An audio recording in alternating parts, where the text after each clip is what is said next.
The presenting sponsor of Moon Tower Soccer is FVF Law. To find out what makes FVF a different kind of injury law firm, you can visit fvf.law. Hello, friends, and thanks for listening to Moon Tower Soccer. This week, we'll discuss a tough 2-0 loss away to the LA Galaxy. We'll also have a discussion with Austin FC 2 head coach Brett Uttley. And then we're also going to be joined by Heath Pearce, who's going to be on the Apple broadcast this weekend to preview the San Jose Earthquakes match. My name is Landon Cottom, and I'm joined, as always, by Mr. Jeremiah Bentley. Hey, everybody, I'm Jeremiah Bentley. I think there's one date that we don't need to let go past, and that is that today is the 2-year anniversary of Diego's goal in Colorado when Austin won their very first ever match. And it appears that Diego got a tattoo to celebrate that, correct? Yeah, an Austin FC tattoo. He dated Austin FC tattoo. So I always forget we weren't there together. I was at Wellhausen, and it was a crazy night, and Andy Locknane showed up and bought pizzas and beer for the whole bar at some point. So that was the experience in Colorado. But like, where were you? Were you watching it at home or with friends? Or like, what were you doing for that one? I can't even remember that one. I don't remember where I was. No clue. Well, I do know where you were earlier this week, and it was like watching young men play soccer and not being a parent. So do you maybe want to also share that? Yeah. Yeah, I had a big Saturday where I played a game at 8 a.m. Actually against a listener. I feel there was like a stretch there where it's like 3 games in a row where the other team had a Moon Tower Soccer listener on that team. And it felt like a Scott Pilgrim scenario where I had to defeat all of the listeners of Moon Tower Soccer throughout the season, except I don't think we ever beat any of their teams. I was going to ask, but yeah, did you just like fail on the defeating part? So Dennis, who's, I think this is how I found out that he listened. And I told this story on the show, but Dennis is a goalkeeper for his team. And I see them out at the matches, him and his wife, and I think they have 1 or 2 kids. But the first game that I played against him, I like drove into the box and got like tripped and fell down, and he starts heckling me and says like, "Come on, podcast, get up," and like doing stuff like that. And then he came and talked to me after the game. He's like, "Oh, I listened to the show. I'm just messing with you." And so we've played him several times now. I don't think we've ever scored against him, which really annoys me. And I went and like jokingly yelled at him after the game, but he's a really good dude. So it was fun to talk to him. But then after that, I went to the academy matches and watched the U17s play. And I was standing, they play in that like nice grass pitch just outside the training center, which doesn't have stands, but they open up the gate and all the parents will go and stand on the little hill next to the field and watch. And I went and just stood, just kind of minding my own business, watching the game. And a guy walks up to me and is like, "Hey, which kid is yours?" And I was like, "Oh, well, actually," and I was like, none of them. I do a podcast. He's like, "Oh, which one?" And I told him, he's like, "Oh, I listened to that. That's really cool." And it ends up he was, so the academy they've recruited players from all over the country. And this guy lives in Chicago, and he's like, they don't broadcast these matches and it's hard for us to come down. And so I really haven't gotten to see my son play all that much. And so it was really nice to sit there and like watch this kid, or watch this guy be really excited to watch this kid play. He doesn't get to see play all that much. And so had a nice chat with him, enjoyed that. And then, yeah, unfortunately had to watch this LA Galaxy game later that night. We'll get into that in a little bit. So did you just watch the U17s? Is that who was playing? I watched the U17s. I stayed for a little bit of the U15s, but the sun was bright and I was burning. And so I ended up leaving like a quarter of the way into that one. Okay. I was trying to transition this into Gavin Wolff getting called to the U15 national team, but like did you see Gavin Wolff at any point? Gavin Wolff was not there because he's with the U15 national team. There you go. This is third, I think, call up to the U15s. I think this is the first time these guys are going to play games. I think that's right. October and January, they were just training camps. This one is both a training camp and tournament in Spain. So good for the largest of the Wolves at his age, and maybe even the largest of Wolves, already overall, possibly. Yeah, he had a really good performance in the GA Cup with Austin FC. So I think, he's already on their radar, but I think that tournament did nothing but raise his stock for sure. Well, another piece of news we got last week, just basically on the day the show was released, is that we learned a little bit more about Austin FC's participation in the 2023 Lamar Hunt U.S. Open Cup. So Austin will enter in the round of 32, which is the fourth round, I believe. Correct. Yeah. Play on May 9th or 10th. We will find out on Thursday the 27th whether what day Austin plays in, who Austin's opponent will be, and whether it's going to be on home or on the road. What other details do we know or want to share about that? Yeah, I still don't fully understand how Open Cup draws work, and I think partly is that it's like kind of they make it up as they go, like somewhat out of necessity. So they'll take like the teams who are left, they'll try to fit them into regional groups as best they can, and then they'll do random draws within those regional groups. And so Austin there's still a lot of options for Austin to get drawn into. And so like El Paso's still in it, RGV's still in it, Houston and Dallas.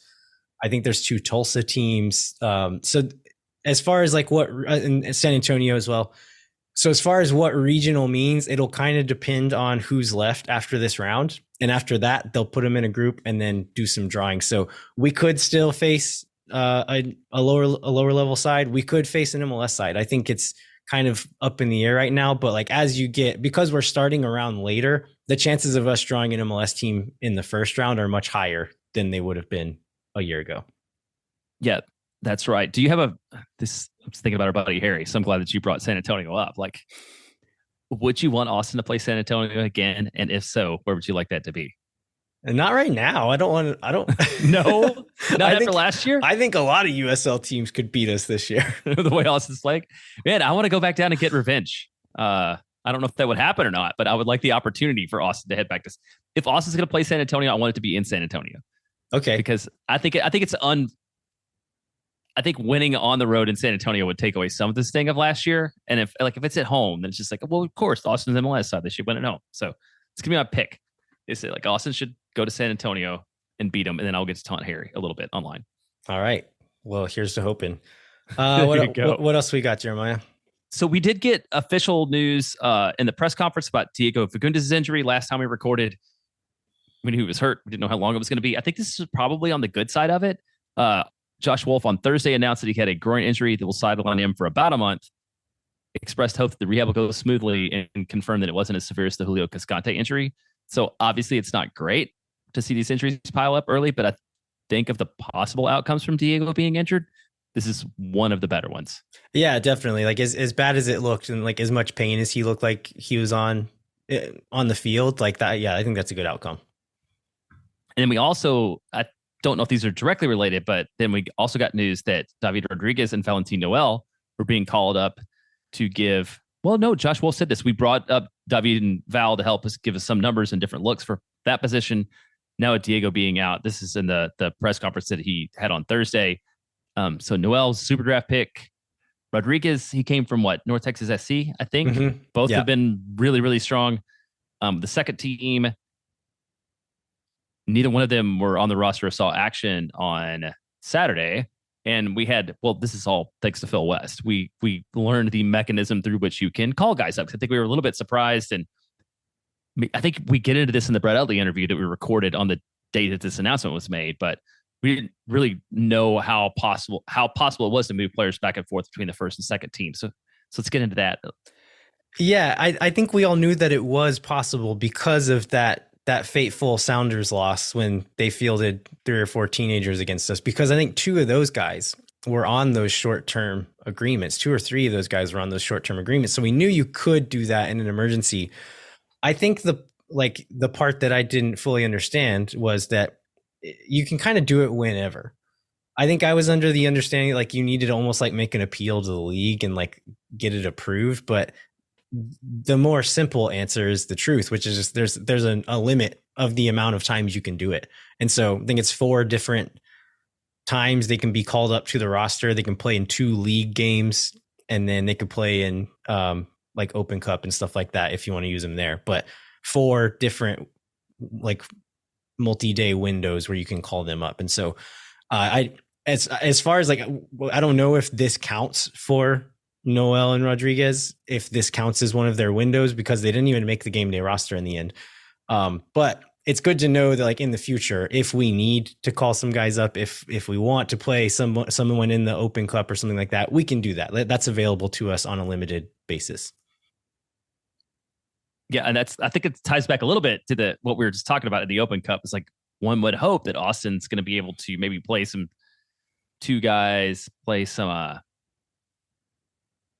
guys that aren't getting a lot of minutes. But if it's against Dallas or Houston, like that might not be an option. So maybe that's not when they're going to necessarily get their minutes.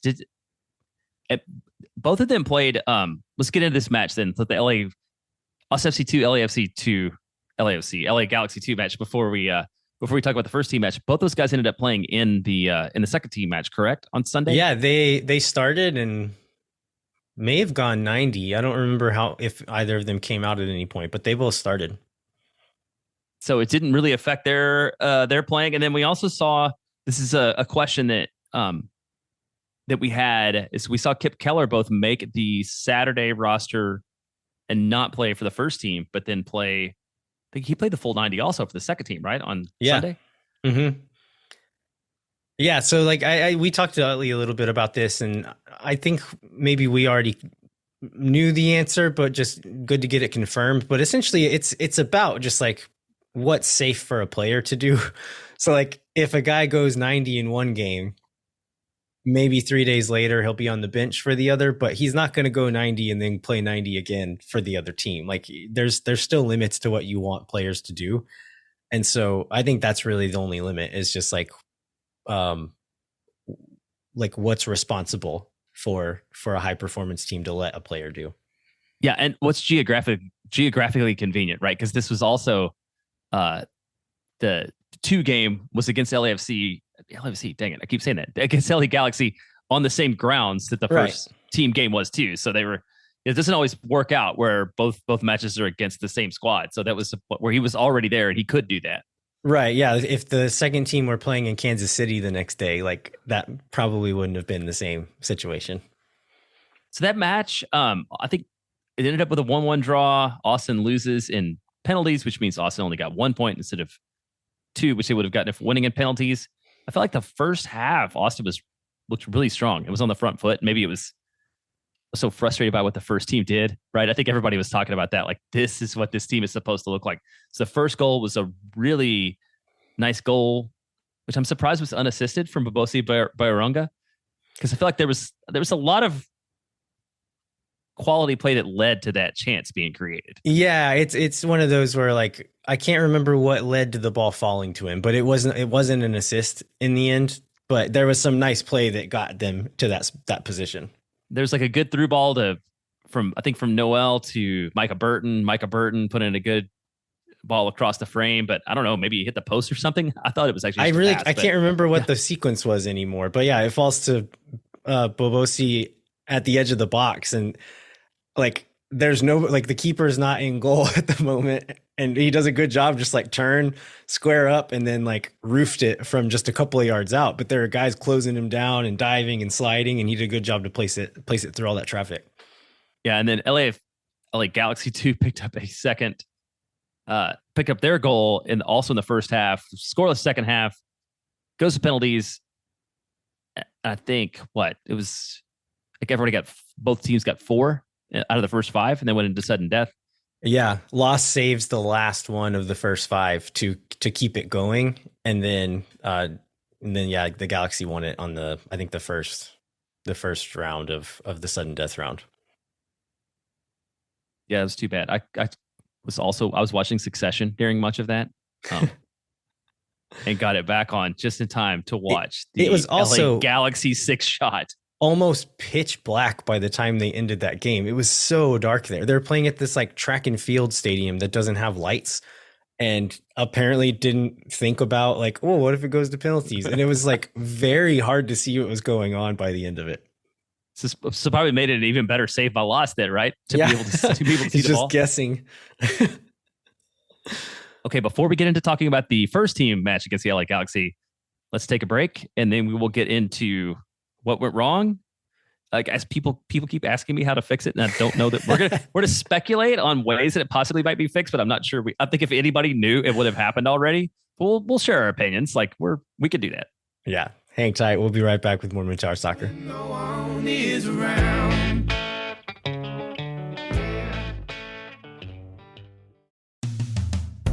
Moon Tower Soccer is brought to you by our friends at FVF Law, the official injury lawyers of Austin FC. FVF is a different kind of personal injury law firm dedicated to community, transparency, and client education. You can go to FVF.law to find out what makes FVF a different kind of injury law firm and why understanding your legal options can dramatically change the outcome of a case. Once again, that's FVF.law. Amplify Credit Union is a member-owned financial cooperative that serves the needs of Central Texans for over 5 decades. Amplify's team lives and works in the community, making them experts on how members can achieve their financial goals. What makes Amplify different? No bank fees. Amplify is the first financial institution in Texas to put an end to bank fees. In 2022, Americans paid almost $8 billion in overdraft fees alone. Millennials pay an average of $336 a year in bank fees, which works out to about 6 Austin FC game tickets per person per year, depending upon how things are going on SeatGeek. I was like thinking about this ad copy here. I've pretty much always banked with small local institutions, and I like talking to people who bank with some of like the big national banks and the kind of fees that are just like expected at some of those. It kind of blew my mind the first time I heard somebody talk about that. And so, yeah, banking with the credit union like Amplify is definitely way better. Not only are they local, but it works out better for you. So like they're serving you better and not looking out for their own interests. So Amplify membership is open to any Texas resident. Learn to trust your bank again at Amplify Credit Union. To learn more, go to www.goamplify.com/moontower. All right, we are back and we're going to talk about Austin FC's 2-0 loss away at the LA Galaxy. So it's another performance, a little bit more of the same that led to the 2-0 loss. Defending was okay at times, not great in others. And the attack continues to be not really existent. I think our best chances on the whole night, I was watching back and I think there's 2 long throw-ins from Lima that went off of Leo's head. So kind of what we did with Cascante a lot last year, where any set piece was like aim it at Julio's head, he can flick it on and somebody else can finish it. And that ends up in Driussi kind of getting a shot. It was a tough one, but he kind of scuffs it and misses the goal. There's another one that I can't remember exactly how it comes off, and then there's a header late from a corner that Jossie Zardes gets, and it just goes straight into the keeper's hands. So other than that, there's not a lot really that the offense generated on their own. Well, there was the goal that wasn't. It was the goal near the end of the first half too. Yeah, let's talk about that for a second. This is one of a few controversial reffing decisions, I think. Yes, that's a ball. So Driussi scores or doesn't score this one. Yeah, so Driussi is trying to take on a guy in the attacking end. They never show this replay, so he goes down. The ref doesn't call anything. They never show a replay, so I'm not sure if it was a foul or not, but he was acting like it was. The ball goes back down to the other side of the field. Austin wins it back. Rigoni has the ball, chips it over the top to Gallagher running in behind in transition. And Driussi is still like barely just now standing up in the other box, like in our attacking box. Gallagher drives past him, carrying defenders along with him past Driussi, cuts it back to Driussi. Driussi finishes far corner. And so they showed a replay of Gallagher whenever he received the ball, which is what I was thinking was the offside call was in that moment. They showed that replay and I do not think he was offside. And so I was thinking in the moment that, okay, maybe because the flag went up on the field, there wasn't a definitive angle for them to overturn it, whatever. But looking back, and from what Josh Wolff said in the press conference, the call was actually against Driussi for affecting the play. And upon watching it again, I think they got it right. I think that was the right call. Yeah, it was tough. And I agree. I was super mad when it happened because I just assumed that offside that wasn't offside. And that it's a bunch of people are posting screenshots as people will right on Twitter after that about saying like, well, he's got to be onside. But yeah, then you learn that that's not really what it was. And I think you're probably right. I mean, And by the letter of the law, what he did interfere with the play. And I think he didn't have to. So what I think got him was, it was not that he was just there. As Gallagher pushes past him, Driussi kind of like steps out of his way to get in one of the defenders' way as Gallagher's going by. So had Driussi just like slipped past that defender and not done anything, I think that goal would have stood. But he kind of like steps in his way, and I think even touches a defender as he's rushing on to try to like cut off Gallagher as he's driving in. And had he not done that, I think it would have stood. But yeah, I think it was the right call. Yeah. So, and that was the basic Austin action of the first half. So the first half ends up 0-0. I think Phil West posted a passing tree from the first half that I caught that said looked like it had fewer branches than a Arkansas family tree, which like it was really, really bad. So then in the second half, LA Galaxy pick up 2 goals from the 2 guys you would expect them to pick up a goal from. One from Chicharito, assisted by Joveljic and Ricky Puig at 54. The second one from Ricky Puig, assisted by Marky Delgado at 64. And then Austin was just like impotent in the attack beyond that. Like this, we've said this multiple times. Like last year, being down 2-0 was a magic score for Austin to recover. This is the road to victory. And now when Austin gets down 2-0, it just does not look like there's any chance for a comeback at this point. Yeah, I did not have any hope. It didn't look like the players really thought that they could do it. To their credit, they did continue to fight and work really hard defensively and were chasing balls down, doing stuff like that. But I did not see any belief or evidence that made me believe that we were going to score a goal in that game. Yeah, and there were not a lot. I think you said right. There was like one chance super late. That was kind of it. But yeah, not a lot of great opportunities for Austin. So Austin goes down 2-0, now sits 11th in the Western Conference on 8 points. Definitely not a shadow of last year, but still stranger things have happened. Still not out of it, especially in a league where 9 teams make the playoffs. Yeah, so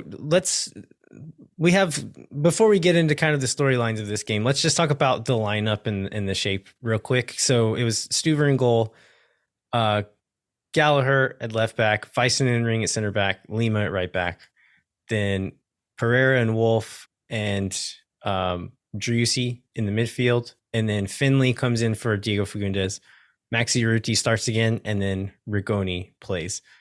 So then on the bench, Radovanovic has his first appearance on the bench, which is encouraging to see that they're thinking like, if he's on the bench, then there's at least a possibility of him going into the game, and they think he's ready for that. Also, Kip Keller, as you mentioned before, was on the bench, which was a bit of a surprise, especially because Sofiane Jafal, the guy who, like, one of the only players that we've said anything positive about in the last few weeks, was not on the bench. And so that's a little bit curious to me.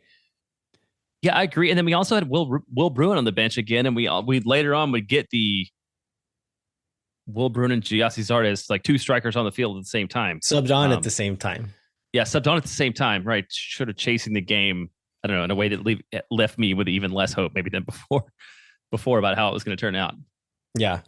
And so this is the second game in a row where they come out in what we'll call the 2022 Austin FC shape. So they've kind of abandoned that 3-2-2-3 attacking shape and went back to, it's like a 4-1-2-3. And so the wingers, Finley and Rigoni, are the ones providing the width and the height out wide.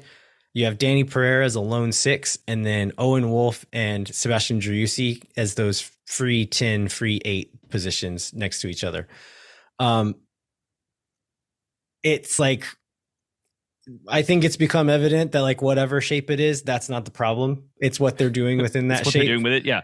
And so, yeah, I think this is maybe a bit simpler, and that was maybe Wolff's hopes with switching back to what they're doing last season, but it's not working yet. No, it's not. And I've seen criticism about how Austin's made all these changes, and up until now, maybe when Diego's out, it's a little bit different. But to this point, and we talked about this last week, like it's been the same guys that scored a bunch of goals last year, not scoring, not being threatened at all, not scoring, not not even taking very many shots, not even having possession. This one, so in this one, the LA Galaxy has 63% possession. LA outshoots Austin 18-11, outshoots shots on target 8-2. And then again, Austin has fewer than like one expected goal out of all the shots combined for, I don't know, the fourth or fifth time this year. So it was just, there's a lot of things going on in the attack. So the Galaxy, I know we talked about, like, I was all giddy about this 3-2-2-3 shape and was asking the question, like, am I excited about it just because it's interesting, or is it actually useful? What the Galaxy did in this game was interesting and useful. There's been a lot of people calling for them to play Joveljic and Chicharito up top together, but Vanny has been really stubborn. He's like, no, I don't like that shape. I don't like what it does for us defensively. They played pretty well defensively, and offensively they looked really strong. And so they had Tyler Boyd as the right wing back, was playing a lot higher, a lot more like a wing. They had new signing Aude as the left wing back. He was staying a bit more reserved, and then kind of a back three where Caligari, who is like a fullback by trade, was staying a little bit deeper, kind of like what Jean Kolmanich has been doing for Austin. And then up top, you have Chicharito and Joveljic, and then also Marky Delgado was kind of in like an attacking midfield role. And the way that all those kind of like front five guys were like trading lines, trading spaces, moving in between. Austin was working in the press, but those guys were so diligent and so clever in their movement there in the back that LA Galaxy was always able to find some space in between a line and then make a quick pass there and like combine with somebody, and then they were off. And then Austin was just had to collapse and turn around and sprint back. And I think that's where we saw some fight from Austin FC. I don't think they gave up, but they were working hard in those moments, but they had to do it over and over and over because the Galaxy kept finding that space in between lines, and then were able to combine quickly to do something with it. And I think we saw that in their first goal, where Chicharito and Joveljic combined to get that one. So Joveljic receives the ball at the top of the box, Ring steps to him and doesn't win the ball. I think there's some other moments where someone else maybe could have won a ball there too. Joveljic plays a really clever little pass, maybe even like behind his standing leg, and plays Chicharito in one-on-one with Stuver, and he just smashes it past him. And then the second goal, this one was, I think it was either a corner kick or a free kick. I think it was a corner though. The ball ends up falling to, I think Gallagher takes a touch, and then it falls to Owen Wolff at the top of the box. And Owen Wolff like kind of hesitates a little bit and then loses the ball. And then the Galaxy are off to the races. There's nobody behind him, because I think Gallagher and Wolff were like the safety men in that position. And if he loses the ball there, then there's nobody behind him. So they charge down. Owen ends up being the closest one to the goal scorer whenever Puig scores. And like he needs to be more aware of the situation in that moment. I mean, he's a kid, but like you can't lose the ball there. And this reminds me of at the U17 game. So Austin FC was playing the FC Dallas Academy. They get a red card late in the first half, and Austin was playing really well and like looked like the better team in this game. They lose a guy to a questionable red card. They look a little bit shaken up until halftime. They come back out. They kind of change their shape to fit, to like cope a little bit better, missing that player. They're taking it to Dallas for a lot of the second half. They end up scoring. It's 1-1 at this point. Late on, Austin's pushing for a goal. They have a center back that Nick Cashambuzi pushes carries the ball forward, plays the ball out to one of the younger guys on the wing who had come on in the second half. Nick continues his run through the box, and like in that moment, you have a center back ahead of you. And so there's one center back and a tired midfielder because of all the running he's having to do behind you. And instead of like in that moment, you have to make the bold decision, because the bold decision at its worst ends up in like a throw in or a goal kick or whatever. And you have time to get back into shape. And what Owen Wolff did and what this kid did in the U17 game was like hesitate and try to get a little too complicated, you give the ball away, the other team goes back down and scores on you. And that's what happened in the U17 game too. And they ended up losing that one 2-1 because of that lack of situational awareness. And so like I've seen some pretty out of line takes about Owen Wolff on the internet the last couple of days. He's still a kid and he's going to be very, very good. But this is one of the moments where we get a reminder of that he is still a kid and he's going to mess up sometimes. And he did it in this one. Yeah, he's a young guy. He's getting exposed a little bit. I think everybody would probably feel comfortable. He's just getting that part of the season where he's played a bunch of minutes and like people are figuring him out. He's making mistakes and like that's okay. It's just hope that Austin's going to be able to get some guys back to where he doesn't have to play every minute in the way he is right now. You know, but he's a perfectly fine rotational player. Gosh, I don't know where we want to go. This Matthew Doyle posted this great stat. Rigoni up to 15 appearances without a goal or assist, MLS play. Rodney at 40 appearances with 0 goals and 1 assist. It's hard to win when you're getting nothing from what's ostensibly your top end talent. I know that's one thing to discuss. I mean, do you have what are your thoughts on that? I mean, like it's like Rodney is, we all know what Rodney is at this point. I think a lot of people still had hope that Rigoni would be something else and that he still could be something else. And I've been one of those people who's like been a defender, and like the first few games we saw him doing some dangerous stuff. And I do not really feel that way anymore. I think we kind of know what he is. If the team starts clicking, I think he can be a useful player, but he's never going to be worth what he costs and worth what we're paying him. I think at best we can hope that some pieces around him can start clicking and he can be a useful role player. Be like a useful, okay role player. That's probably true. So that's like Austin's missed a lot now on designated players, other than the obvious exception. We had a real nervy moment also when Brad Stuver went down and looked like he's rubbed his hamstring and Matt Bersano was warming up, and we have maybe some outside information on that, or secondhand information on that maybe it wasn't as bad as it looked. This is interesting. So he goes down and he says, you can read his lips. He says hammy, like this is a hamstring problem. And then the trainers come out and look at him. He ends up getting back up and playing the rest of the game. Like it's not how hamstring injuries usually work, right? Like a hamstring is hurt or it's not. It's not like a thing you usually play through. And so that already had me a little bit curious, but we had some information from someone in the stadium who maybe confirmed that there was a little bit of shenanigans there. Do you want to maybe relay a bit of that story? Yeah, I'll just read it. So later, the panic moment when Stuver went down was actually Wolff looking to strategize. As the set piece was getting going, Wolff called to Stuver. Wolff reached down to his leg, followed by another signal, and then Stuver went down. Then Wolff called everyone over to discuss. So yeah, this impression from someone that was sitting behind the bench from this match was that this was like a pause in order for Wolff to make some tactical adjustments. Is Wolff taking a 20-second timeout? Yes. To ice a free throw. You don't get a lot of those. Yeah, there you go. I said, go ahead. Oh, I was going to say one other thing that Josh Wolff said after the game was that we should expect to see changes. But what do you think that is? I mean, I feel like we've seen everybody. So what other changes could we see? I really don't know. Like what changes are there to make? I think one, you could say like maybe Adam Lindquist, you put him on the left, put Gallagher back on the right.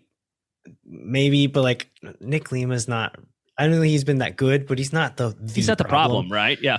In the midfield, like, I guess like, let's go to the attack. Like with Diego out, like what are your other options? You've essentially got Rodney Redes, Rigoni, and Finley. Like those are your winger options. Unless like, am I missing someone? Hector Jimenez, I guess, could get some minutes there, but he hasn't played at all, so don't really see him getting a start. Going into the midfield, I think this is like the most optimistic version of what we can hope for is, okay, one of the center backs is ready to go, be it Radovanovic or Julio Cascante is ready to step back in. That frees up Wolff to put Alex Ring back in the midfield and maybe pair Pereira and Ring in the midfield and hope that that can spark some of what was there in 2022. But like with Radovanovic not having played at all, with Julio Cascante not on the bench yet, like that just feels like a little bit far-fetched to me too. Yeah, it does. I think the other place could maybe be like if you look at the combinations of fullbacks and wings and like where you attack from, because there's something there in terms of where you put. Do Gallagher and Rigoni play better together if they're on the same side? But that's not really a difference, right? That's something they've tried this year to like, not great results so far. And you kind of hit on this is like the range of fan opinions that I've heard so far. Just overall in the club, it's like the most optimistic side is like Julio comes back, you slot Ring back into the midfield, and everything's okay. And you have the whole roster build is bad, and everybody needs to be fired, and like other than Stuver and Danny and Driussi, every player should be gone, and all the coaches in the entire front office. Like those the spectrums. Like where do you sit in that? Like where do you see the realistic position where Austin is? This is about as pessimistic as I've ever been about this team. And this is like we lived through 2021, but I think then there was like always hope that, okay, we caught some bad breaks, like didn't quite build the roster to where it needed to be, had some bad injuries. It'll be better next year. And it doesn't feel like that right now. Like it feels pretty bad right now. As talking about Wolff as well, like this is probably as close to Wolff out as I've ever been. I think there's been a lot of questions about like the system and saying like this system can't work, and like this system can work and it has worked in this league, but it's Wolff's job to make the system work with the players he has available. And I know there's been like emotional calls for him to be fired since season 1. And I think that is undeserved. Like season 1 was not a fair judgment. Season 2 was maybe evidence that he did deserve that time and should be given time now. But at a certain point, there arises a very logical argument for him to be fired, which is things are bad right now from like a system level way. Like it's not just one player, it's like everything is broken, regardless of the reason. Like if it's because of injuries, if it's because of this, because of that, it doesn't really matter. It's his job to fix it. And so like I'm not saying I want him fired now. I think he has earned with last year and what he built through the first 2 years, he's earned some time to fix it. But if he can't do it, eventually you do have to let someone else try.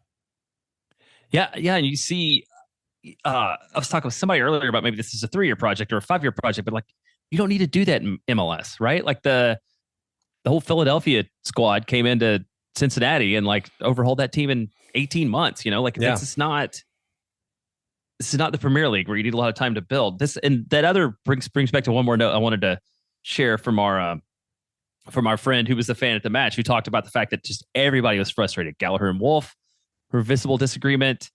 Maxi was screaming Adam Lundqvist at one point where he wasn't supposed to be, where he was receiving a pass. There's just like, as much as this team was like cohesive, maybe it's the lack of Mate Convos. I don't know, that like this year as opposed to last year, but just like nothing is clicking anywhere, both tactically and just in the personality management part of that, which I think is probably another strike against Josh Wolff. Yeah. So he'll get a chance to fix some stuff. And again, like I think he does deserve some time, but not forever. Right. We have through the end of this year, but then we'll have to see what's going on. Well, let's do another interview. How about that?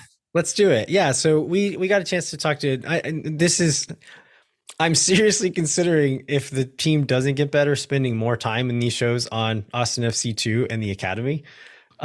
Listeners, let us know if you're open to that arrangement. We can maybe make it happen. But because Austin FC 2 has been so good, Jeremiah had the idea of talking to Coach Brett Uttley, the head coach of that team. And so we had him on, we interviewed him last week, and you'll get to hear that now. But my impressions of Coach Brett Uttley, he's a very like bright guy. I think he's quite young too, but also just very nice. And I really like him.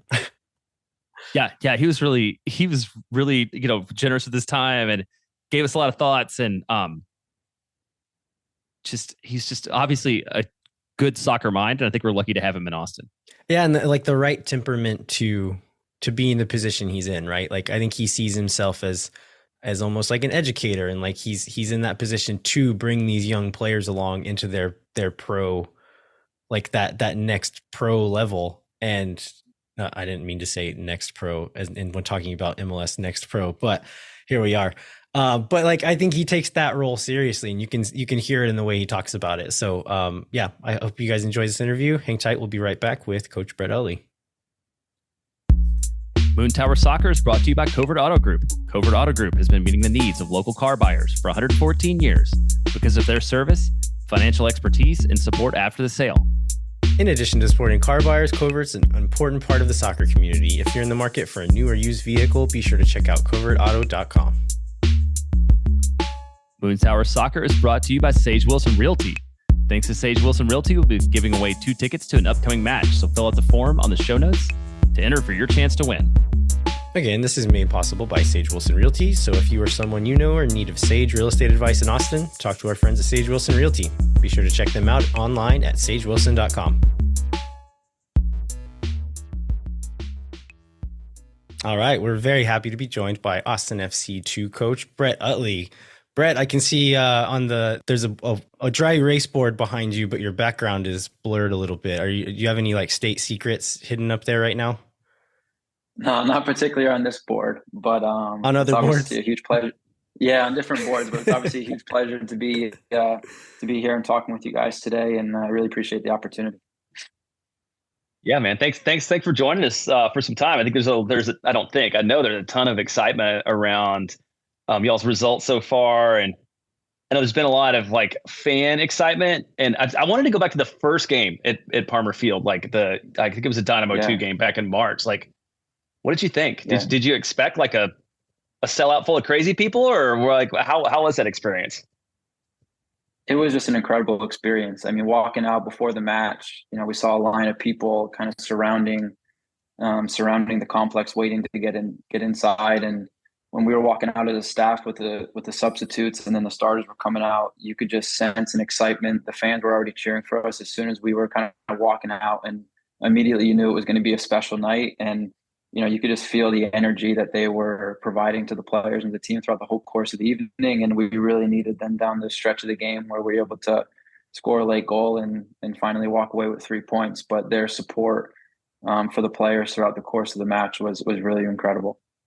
Yeah. Did you get any? I mean, I would imagine Kip Keller's probably pretty excited about the fan reaction, like not knowing it. But do you have any stories maybe from players that, I don't know, something they didn't expect out of it that they got? I think the biggest one was afterwards, it was obviously our first match in the second team's history. We've got 3 points.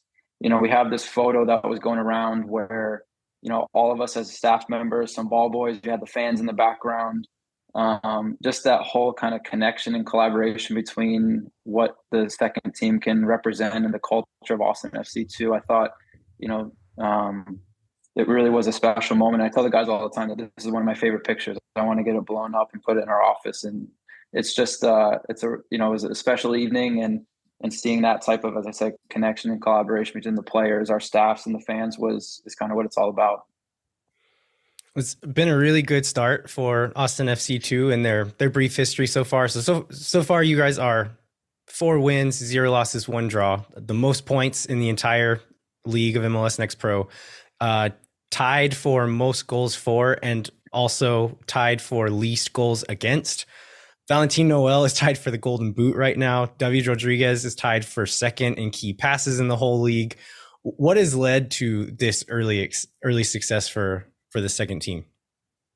Yeah, we had I thought a longer preseason, which for us being a new team was, I think, of a lot of benefit. I think it was about 8 weeks or so, and then that first week of practice leading into the first match made it about a 9-week process. And we kept getting new players in throughout the preseason as things were developing. And we really kind of took like a layered approach of kind of just trying to build it week by week, kind of continuing to layer on the aspects from an offensive, defensive perspective. And then, the player qualities, I think, we're starting to see, as you mentioned, guys like Val and David, and there's a bunch of other guys that have different qualities that we're really trying to just put them in spots where they can ultimately utilize them and make it shine and have an excitement to our game. And I think we've been able to demonstrate that so far. The other big thing, being so close to the first team is that a lot of our guys have had really valuable experiences training with the first team. Some of them played in some preseason games with them.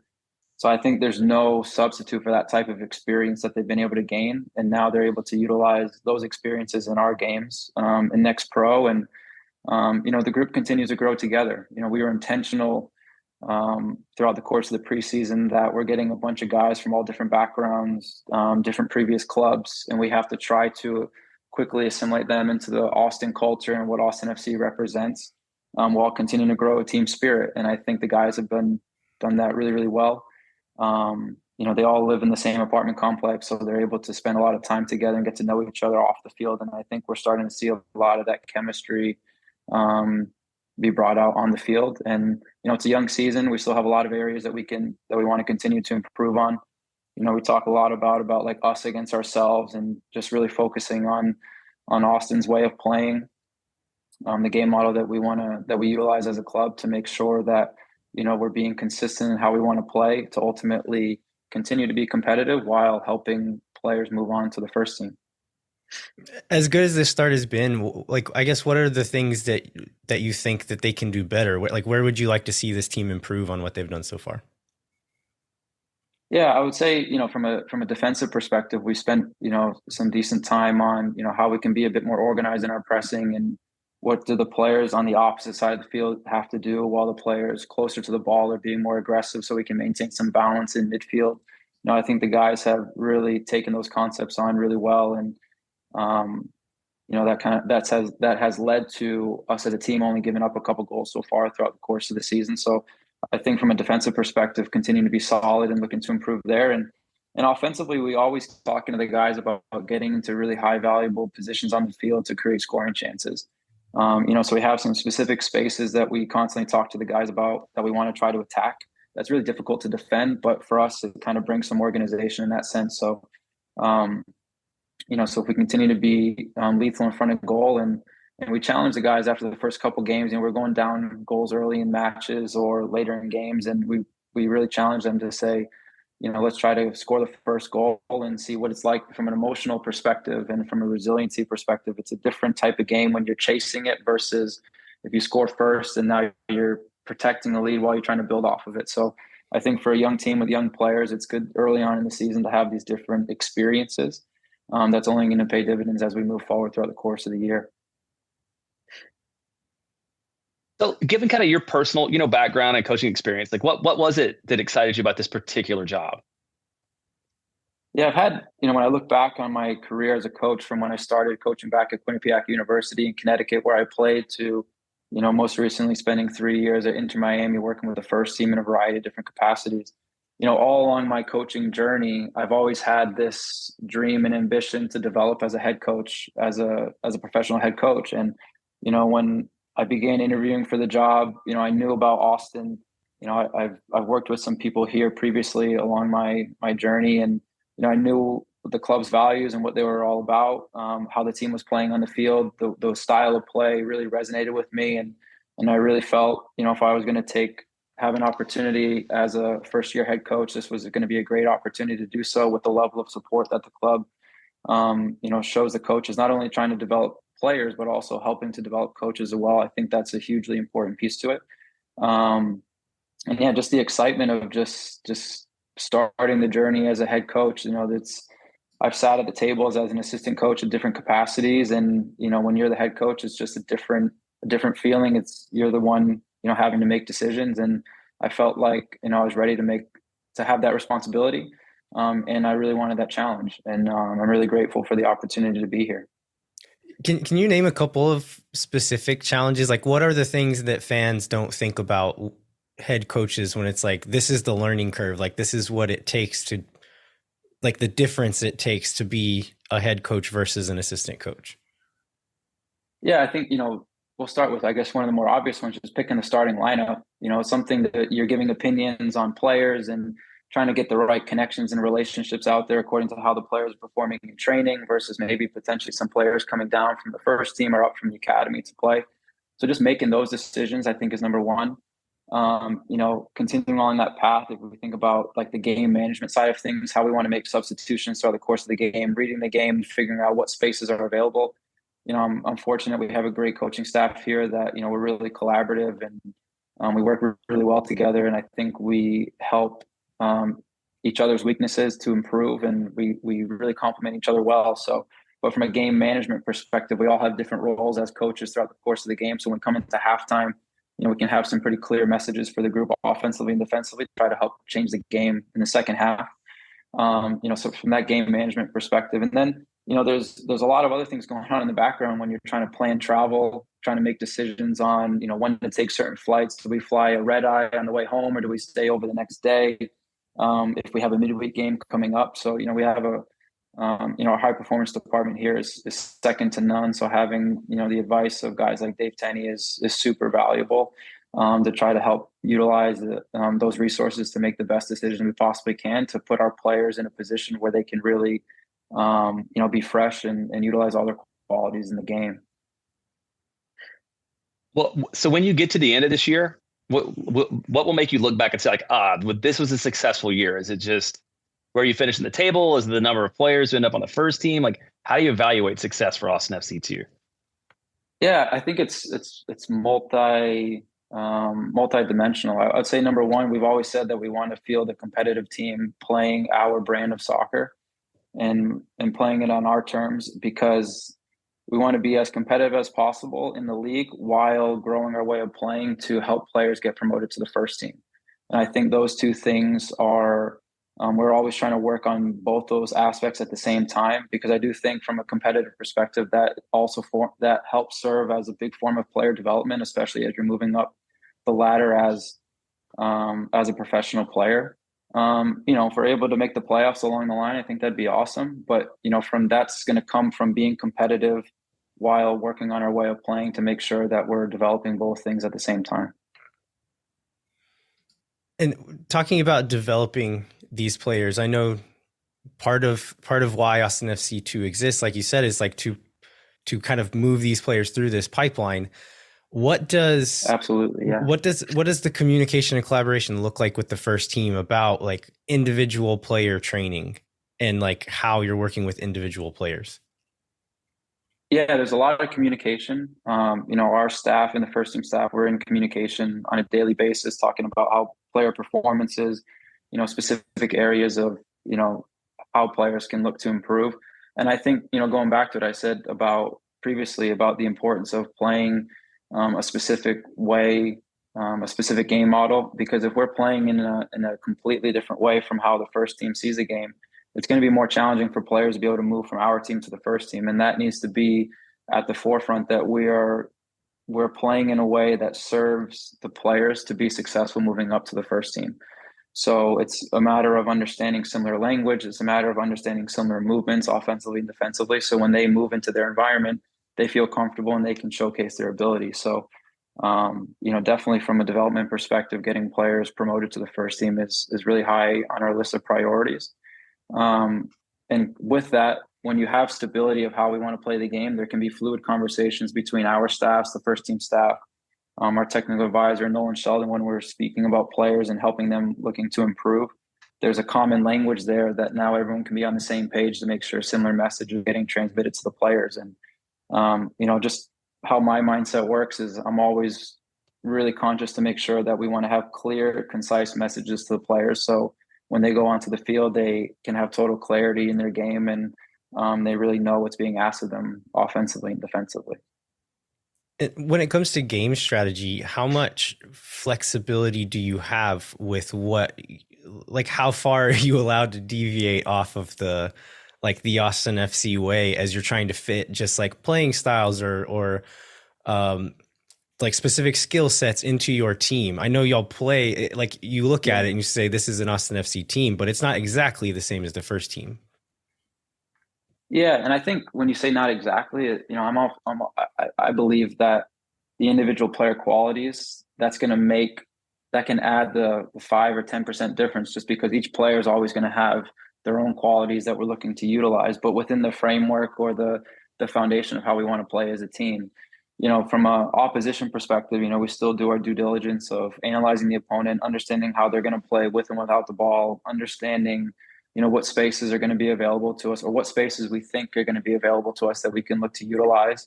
And sometimes we have our foundation or structures of how we want to play. And sometimes it can just be something as simple as, for example, telling the number nines where, okay, the spaces are going to be here when we're closer to our goal, or we want to look to attack the spaces behind player X and Y here when we're looking to get closer to the opposition goal. So we're utilizing, the opposition analysis to give more specific information to the player so they can anticipate better to read where the spaces are going to be, but it's always going to be within the confines of how we want to play the game. Yeah, and I'm guessing there's like limits to like I think part of the point I was trying to get at is like you have flexibility within like what you do with certain players or certain games, but like Josh Wolff probably wouldn't be happy if you rolled out like a full-on Red Bull style press or like a completely different system or formation from what they would do with the first team, right? Like where is that line with how much you're able to deviate? Yeah, I mean, I think it's a bit, sometimes it can be a little gray, I guess, in the flow of the game. Like, for example, in the last game that we played against St. Louis, we had, there's some different rules and regulations inside Next Pro. So, for example, I believe Alonso Ramirez had a bit of an injury. So now he had to come out of the game for a 3-minute spell. Finally, he wasn't able to come back into the game, but we had to go down a player for a certain portion of the game until we were able to get another player onto the field. So now all of a sudden, the strategies quickly change and you have to manage the game. And that's kind of goes back to the other point of like some of the challenges that you face as a head coach of game management strategies, reading the game. How can we put the players in the best positions to be successful according to the specific game situations that we're up against?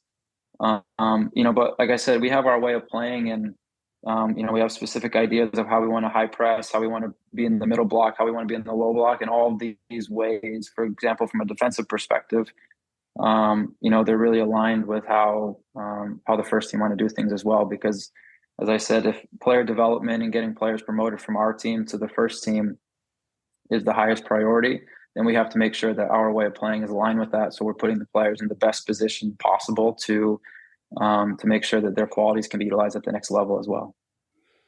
Speaking of players moving to the first team, Josh Wolff said in his press availability today, we're recording this on Thursday, April 20th. It's going to come out next week, which is why I'm saying that. But he said that Valentin Noel and David Rodriguez might get might make the match day roster for this weekend. How far in advance are you told like which players are going to be available to you? Yeah, I think it's, as I said, we're in daily communication, but we have a general sense of kind of as the week approaching, we have a general sense of kind of what to anticipate, as our next game is quickly coming. Last week was a little bit different when we had 3 games in a week. We don't really have that many weeks throughout the course of the season. We're playing multi-games throughout the course of the week.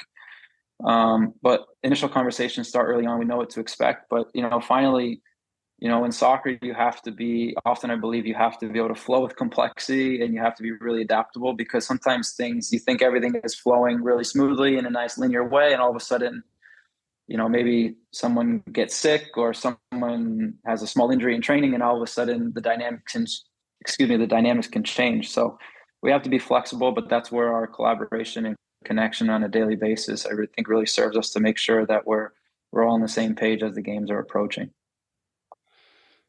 Looking at kind of we talked a little bit about the tactical differences between what you guys do in the first team.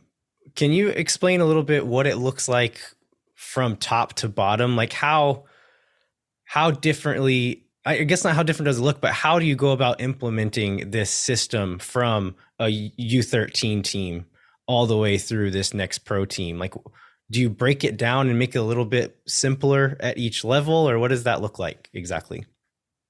I think from when I came into the role, starting in preseason, one of our big focal points early on was to really make sure that we're growing relationships, not only with the first team staff, which was really step one early in the process, but also grow relationships with the academy. Because as a second team, you're really that bridge between the first team and the second team, and then the second team to the academy. So you have to make sure you're on both sides of the same equation.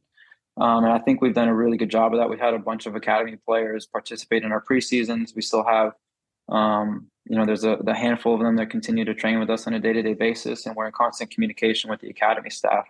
And a lot of the coaches have been coming out to our training sessions. Some have participated in our training sessions. So we really want to make sure that, we're open to make sure that the ideas are able to get assimilated appropriately, throughout the club. But, before coming here, there was, really good, strong foundations already put in place where, there was some good alignment of how we wanted to play.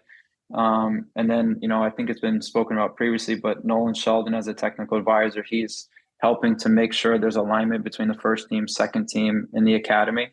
So I think we've been really intentional about that. And I think it kind of, the academy have done some really excellent things. Most recently the U15s winning the GA Cup, which is a great accomplishment for them.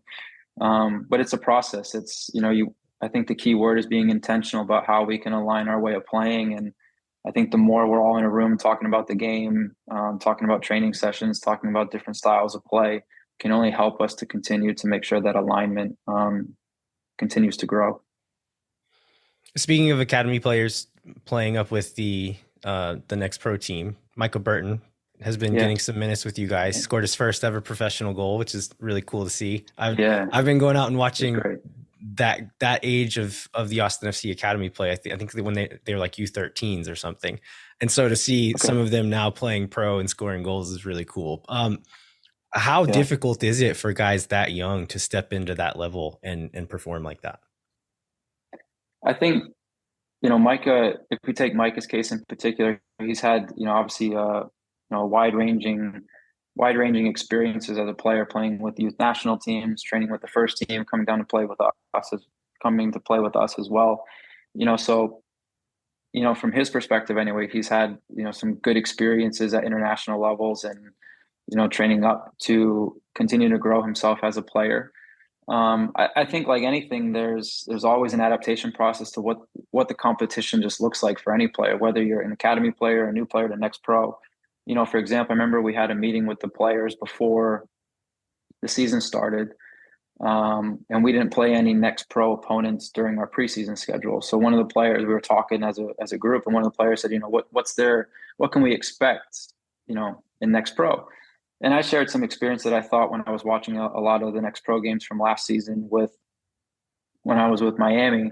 And we have some guys on the roster that played the next pro last season with a different club, and they were able to share some different experiences. So there's always that adaptation process, whether a young player or old player. But from specifically about academy guys, I think it's just the speed of play, getting comfortable with your teammates, I think, the game of soccer is so much based on relationships and connections on the field. So the more comfortable you feel with, I don't know, for example, if you're a winger, right, the more comfortable you feel in your relationships between yourself, the number 10 that's next to you, or the fullback, like that's going to help you really assimilate into the game and feel more comfortable with the speed of play. So it's a constant process regardless of the level. And I think the beauty is as well that we have a really high training environment, so that helps the players prepare for that as well. So it's definitely multifactorial in that sense. Okay, before we let you go, I want to know, have you heard the various fan nicknames for this team, and do you have a favorite one? I'm partial to FCito. I know there's some also there's like a Verdos contingent, and there may be other ones, but do you have one you like? No, I don't have one in particular. I think the most important thing, from the fan base in particular, is that they just continue to, whatever nickname they like to utilize, it's always coming with as well the amount of support that they show the players on a weekly basis. Because, we talk about all the time, the players thrive on their support, and it's really special to know that there's that strong connection between our players and the fans. All right. Well, Brett, thanks so much for joining us. We're very happy to be able to talk to you for a little bit, and good luck with the rest of the season. Thanks a lot, guys. It was a real pleasure talking to you today, and we'll speak to you guys soon.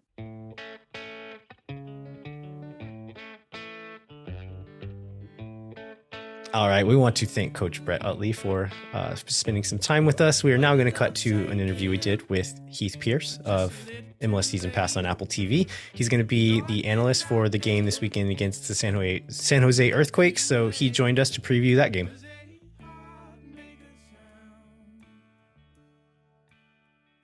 Today we are joined by Heath Pearce. Heath, you spent 5 seasons in MLS, several other seasons overseas in Europe, 35 caps for the USMNT. You're also apparently, I learned this recently, a musician and a marketing professional, and now an analyst for MLS Season Pass on Apple TV. How do you have time to do all of these things?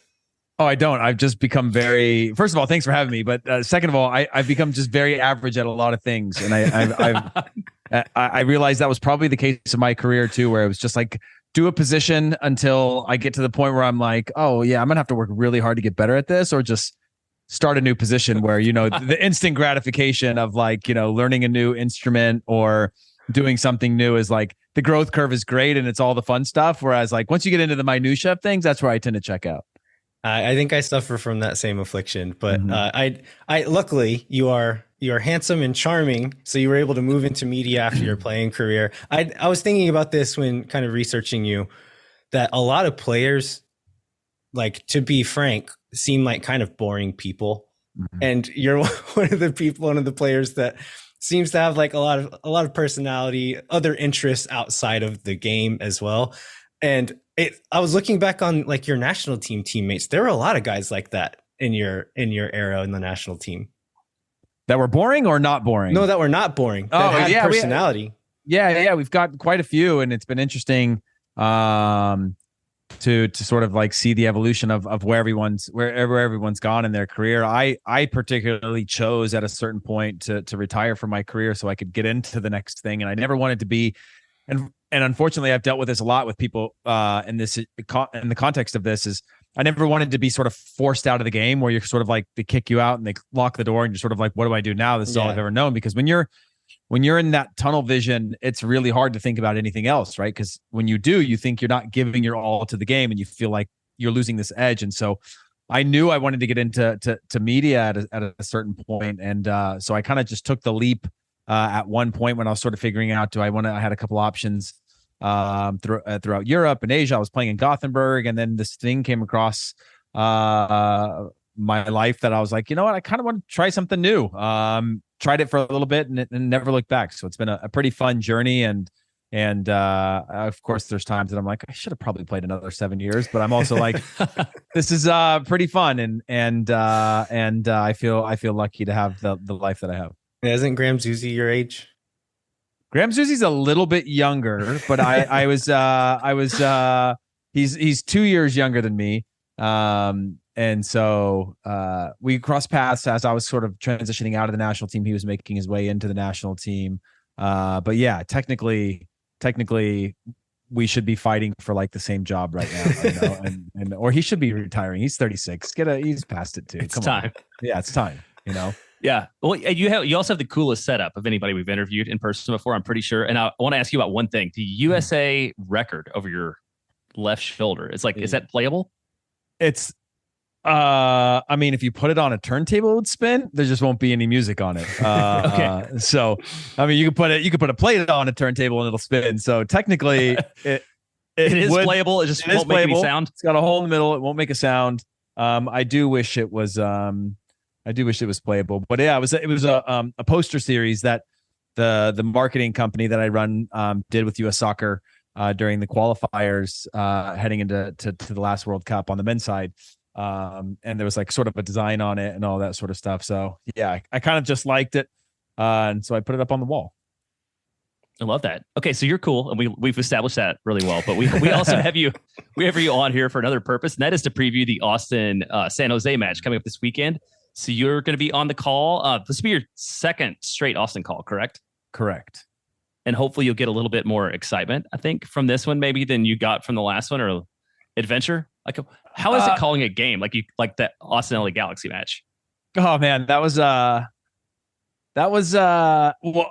from the Austin side, probably not all that fun compared to any game you called for Austin last year.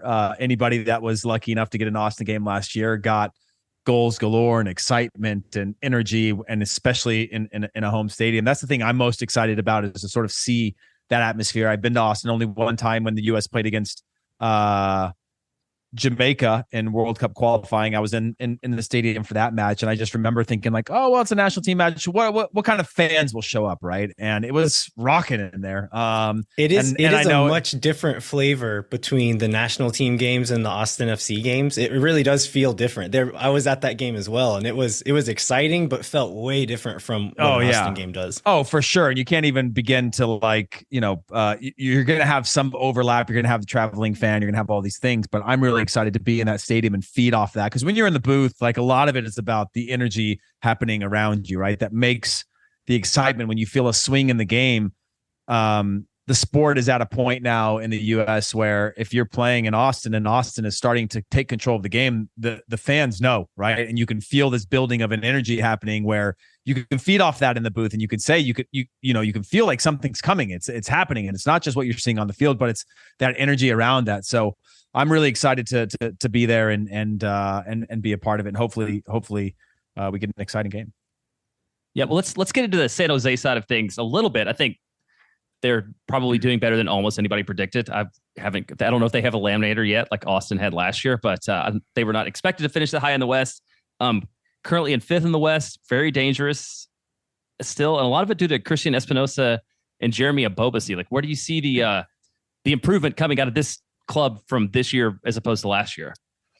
Sometimes it's just about trust of a new coach. It's about getting more reps together, but they've been fantastic. What they haven't been, though, is good on the road. And so that's a good thing for Austin. They haven't won a game yet on the road this season. They've been very good at home, but that doesn't always apply, obviously, coming off of that loss to Real Salt Lake, a team that you would have expected them to beat at this point in the season, considering the form that they're in. But on the road is a different conversation. But Espinosa and Abobasi and Cowell, to be quite frank. I mean, when you think about an attack like that, where they can hurt you from either side, and you're not necessarily forcing it down one side or the other, and the fact that Espinosa can roam, I think it's definitely going to be something difficult for Austin FC on this one. And looking at kind of other changes, last season they fired their coach Almeida after I think 7 games. Watching that team immediately after that, you could like the coach was gone, but like Almeida had baked that insanity into them, and I think it took them a while to kind of work their way out of it. I feel like Luchi Gonzalez has gotten them out of that a little bit and was able to reprogram them. They also brought in some more players like Carlos Grueso in the midfield. Natan went down with an ACL injury in preseason. They instantly traded for Jonathan Mensah from the Crew, so maybe that has helped some as well. Do you think that Luchi Gonzalez has been able to train the Almeida out of them? And if so, like, what does that new form look like? Yeah, I mean, you just mentioned 3 players right up the spine, right? When you talk about Abobasi, the spine of any team is just so important when you talk about right up the middle of just that foundation of knowing where's your back line, who sets that back line, who's in charge of that back line. Men's is a player with enough experience to own that back line next to Rodriguez. And then when you get into the midfield, you mentioned it, Grueso, another player. It's just so important to have that trust and that belief that your top players, if they're coming up through the middle and the way that they move, at least being difficult to play against defensively in transition moments. So I feel like for any team, when you start to build that strength through the spine of your team, and then you add pieces or at least reinforcements when you think about how you build a team, I think the Luchi's done a great job of doing that first part of like, how do we become difficult to play against? And then the next part is the belief. I mean, they're playing right now with the belief that they can beat anybody. And it's weird how that works, like you said, where it's almost like you have to unwind some bad habits or a certain way or a mentality of playing. And now they have a real belief in themselves that not only can they win on their day, but they almost are playing with a chip on their shoulder as if they were written off early on in the season. We've seen that from a lot of teams. And you get that first win, and then you get the next win, and then you get the next one. You start to go, okay, we're no longer just this chip on the shoulder team with a new coach and people saying it's going to take time for us to figure it out. We believe is a contender. Yeah, I don't know if you've followed sort of the history that these two teams have, Heath, but like it's been a little bit chaotic. Like it's been kind of high scoring, and I think what landed in like 2021, like Brad Stuver shoved a guy and almost knocked him over. Like, wasn't that San Jose? I think it was. And Julio Cascante tried to pick a guy up and roll him off the field at one point. Jeremiah, I don't know if you know this. This is a piece of trivia I looked up before. Do you know what the record in this matchup is all time? I do not know what that is. It's for Austin. It's 0 wins, 3 draws, and 2 losses. So Austin has never won in 5 games, and all of the games have been pretty crazy. Like I think there was even like a 0-0 one that was like pretty wild for being scoreless. That was the very first Austin FC home game, I think. Was the yeah, you're right. You're right. Yeah.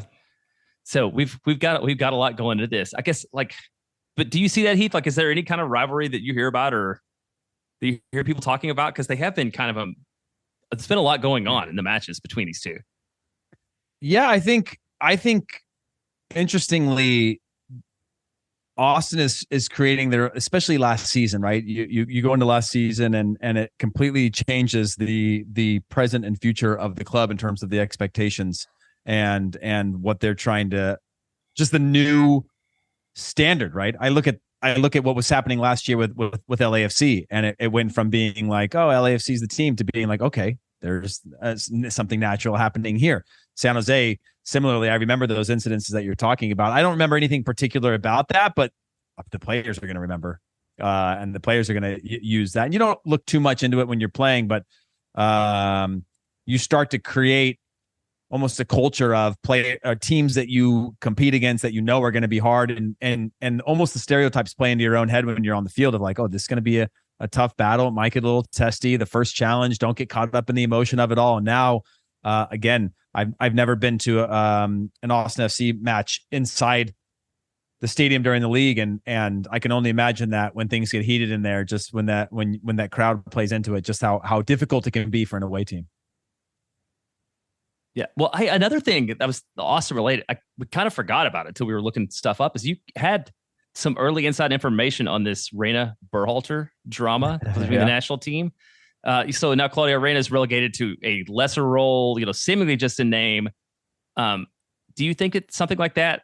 Is there a potential effect on Austin FC from how that all shakes out and sort of where Claudio is now? And like, as an Austin fan looking for somebody to blame for things, is there some story there that we can hang our hat on? Hey, you got 3 attacking players that were stars last year, not playing well this year. So if I was looking to point fingers, you would have you could do that temporarily. But no, I mean, look, I don't see. I mean, maybe to the signings themselves, but those signings were rewarding last year, right? That are not playing well this year in terms of performances with Frigoni or Drusi or whoever. Like, these are guys were world beaters last year, and so it'd be tough to associate that or attribute that to Reyna drama. In fact, it looked like really fantastic signings back then, right? And this year, just not really seeing that final output just yet, and so. I think we're probably too far removed to see anything connected to that, but probably at the time it shook some things. But you got a Josh Wolff who I played with on the national team at certain points and has a good head on his shoulders, and so I would assume things like that get addressed pretty quickly, and you come together around difficult moments within a club. So you've played on quite a few different teams in different countries, different situations. Have you ever played on a team that was in a funk like this that just seems like it's just broken?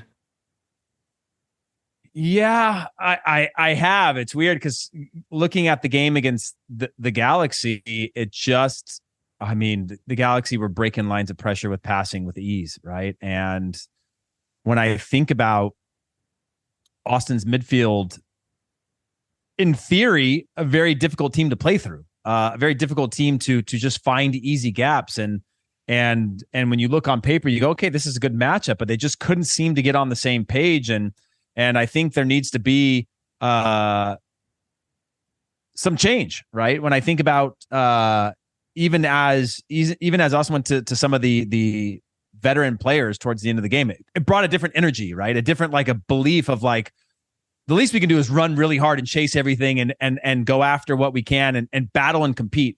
And I think that came towards the end of the match, surprisingly. But yeah, sometimes it's broken. Something that was working before. You're also looking at a team where you get the free pass last year in terms of preparation, right? You're like, oh, is it a phase? Yeah, they're over indexing in a lot of ways. They're overperforming in a lot of ways. It's sustainable. Obviously, an incredible run, almost nearly to a final. And then this year, teams play you a little bit differently, right? They play you a little bit more strategically. They respect you a hell of a lot more, to the point where they're spending all week thinking about you and figuring out where are the loopholes. Now there's a little bit of I guess a form dip. Now there's a belief that they can get all points against Austin. So it's that sort of domino effect of things happening. But when you still look on paper and you look at the quality that the team has, you just go, it's just one of those things. I mean, you look at the Galaxy and they were winless going into that game, but they still had a few moments. They had some good control of the game, passing, and you connect that to a preseason game that I had with them, and I was like, oh yeah, looks like the same team as that I had for their last preseason game. But then there's this gigantic gap in the middle where they're knocking on the door, it's not working. You know, you're changing players, you're trying to make it work, and I feel like Austin's in a little bit of that right now. Of just, it feels just a little bit off, like the metronome that made them so good, the rhythm, the ball possession, the clinical finishing. One of those things has to fall, and then it'll all sort of fall into place in terms of a belief in what can be accomplished this season. I want to talk, like, while we have a player here, the coaching staff and players have been saying, like, if we can just get one goal, like, we think we'll start getting more. Is that real? Because that felt true in the first few games when we were creating chances. It doesn't really feel true anymore. One goal feels like a fluke at this point.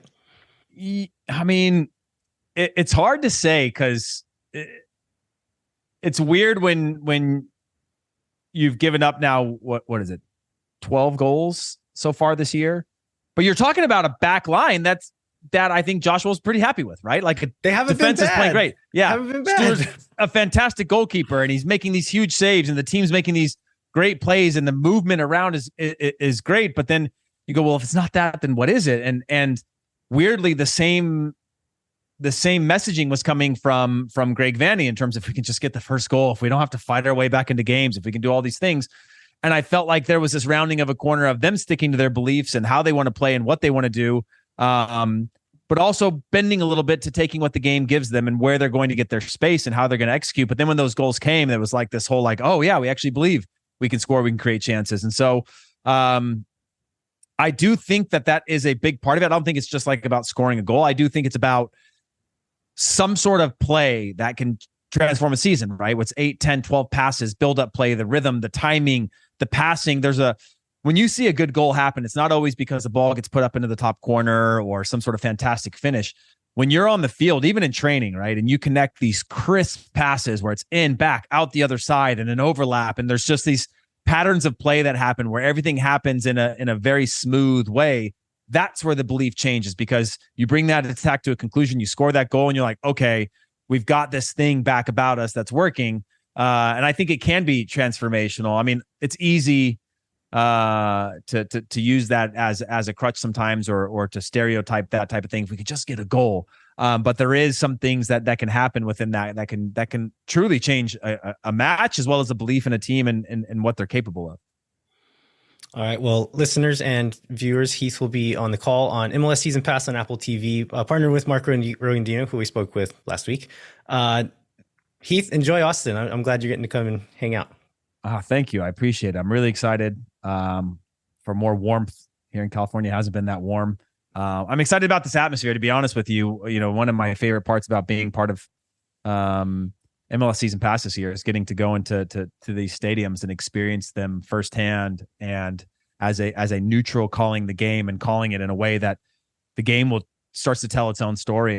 And yeah, from what I've heard and what I know and what I've seen on TV in the past, it's one of the best atmospheres in the league. So I can't wait. Yeah, we can't promise good soccer, but we can promise a good atmosphere. Yeah, we'll put on a good show for you regardless. I like that. I can take that. All right. Thanks, Heath. We appreciate it. Thank you.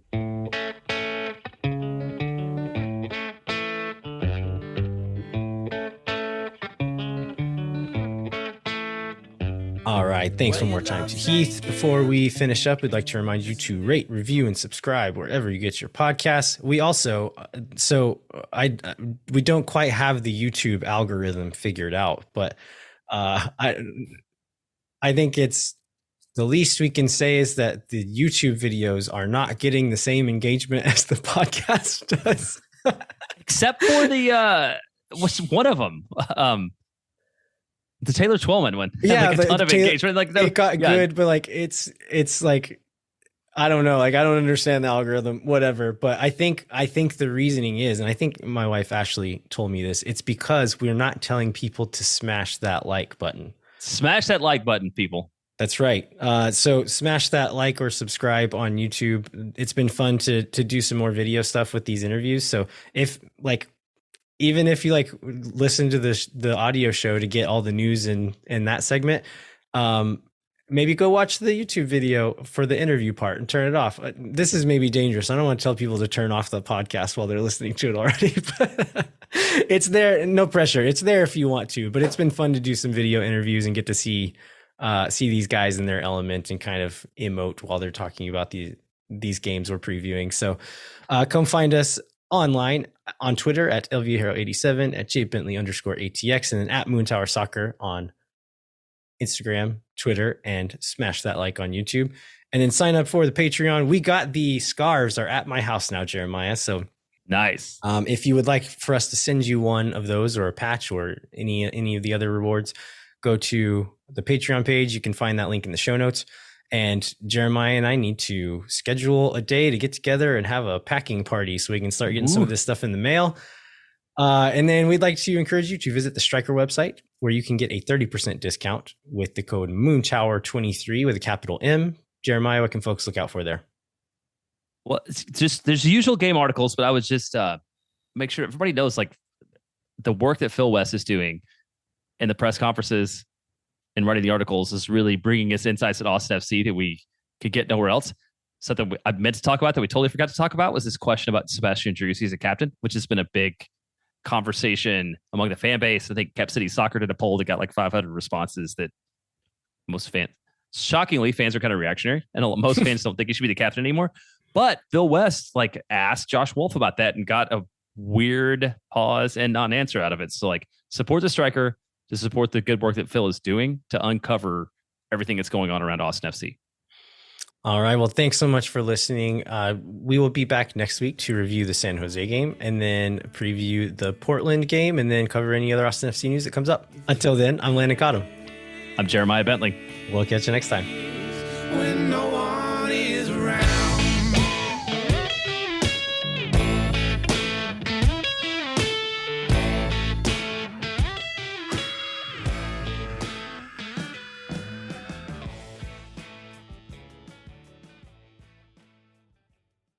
Thank for nothing, see you never. La gente. Oh my God.